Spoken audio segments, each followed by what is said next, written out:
dear President, dear Ministers, Commissioner, fellow colleagues, members of the European Parliament. I can see a number of you here. It is really great to be back in beautiful Cyprus. This is my 4th visit as President of the European Parliament. I'm from the Mediterranean as well, and every time I come here, I must say I really feel like I'm coming home. And it wasn't that long ago where I was sitting in the seats where you are sitting today. And I remember sitting through a lot of talks like this and a lot of speeches like this and being told, yes, you have good ideas now, but wait until you grow a little bit, you are in the future going to be listened to. And I remember being a little bit like, okay, here we go again, nobody wants to listen to us now, they want to wait until we grow up.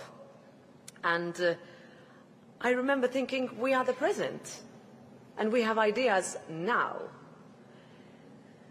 Now, looking back to those days, I think I realize and I actually understand what was meant, because I've seen it. I've seen what young people can do when they step up. I've seen what young people can do when they speak out, and when you shape the world around you. I've seen young people change the world. Now, Europe is not just something that you learn in school, in class, or even in debates and question and answer sessions we will have today. Europe is a living, breathing project. We say it every year on the 9th of May, and then we sort of forget and say it again on the 9th of May the year after. But what I would like, and I need you to help me do that, is that you live and breathe Europe every day. Europe was built by people who refused to settle for the way things are, for the way things always are or always were. It has always been about looking ahead, not looking back. But Europe only works when each new generation takes it forward. And that's where you come in. And that's something that President Christodoulidis and I have been talking about ever since I took up this position and the responsibility that comes with it. Now, Europe and Cyprus need your energy, your ideas, your honesty, your boldness, not just to fix what isn't working, but to reimagine what is possible. I first got involved in politics at a time when my country was in the middle of an extremely divisive debate, country split right down the middle, as to whether we would join the European Union or not. We celebrated 21 years last week. And I remember thinking, I have a choice as a young woman. I'm either going to let someone else make the discussions for me, or I'm going to enter it myself.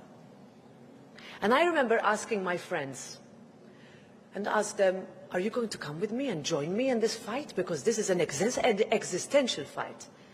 And for us, young people, there is no other choice except to join the European Union. If you come from an island, in the Mediterranean, in the south of Europe, where else do you want us to go?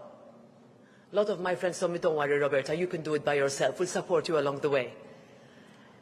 And this is where we are now. The young people prevailed. It was an extremely tight result, but instead of moaning, I got up and I actually did something about it, because I cared, and I knew that what I was going to do will be beneficial for whoever comes after me. And I know you care too. I've met some of you, I see some familiar faces in some discussions I've had at our European Parliament office here. You care about your future, you care about your education, you care about finding a job that means something. You care about being able to afford a home. I know you care about climate. I know you care about peace in Ukraine, in the Middle East, and the future of Cyprus. And that is why we are here today, not just for you to listen to me, but for me and Nikos and the colleagues to listen to you and to have a dynamic debate, to make sure that your voices shape every single decision that we take in the European Parliament. It's not far away. It's here. Your members are here. Talk to them. hold them accountable, keep them responsible. They have responsibility towards you because you voted for them last year. To make sure that when we work together, we reimagine Europe together. How best we can take it forward so that Europe works for you and not the other way around. And Europe works and addresses the issues that you care deeply about. Now, I know that many of you carry family stories that are shaped by the terrible conflicts that this beautiful island has seen. And I know how deeply you all care about Cyprus. But every time I meet young Cypriots, I see a generation that wants to work for resolution, that wants to move forward. And that is exactly what Europe is about, because your challenges are Europe's challenges and your hopes are Europe's hopes. Cyprus is not at the edge of our union, it's at the center of it. We like to say it in the Mediterranean, that we're the center of the universe, but it's true. And I want you to know you can count on Europe because you are Europe. And I know that we can count on you. President Christodoulidis and I meet quite often.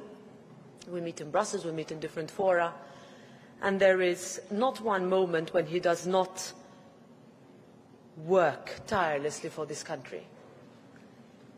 And my commitment to him, to his ministers, to his government, to his parliament, everyone here, our members of the European Parliament, and to you, is that Europe will always support Cyprus on its path to reunification within the UN framework, through dialogue, through diplomacy, through joint steps walked together.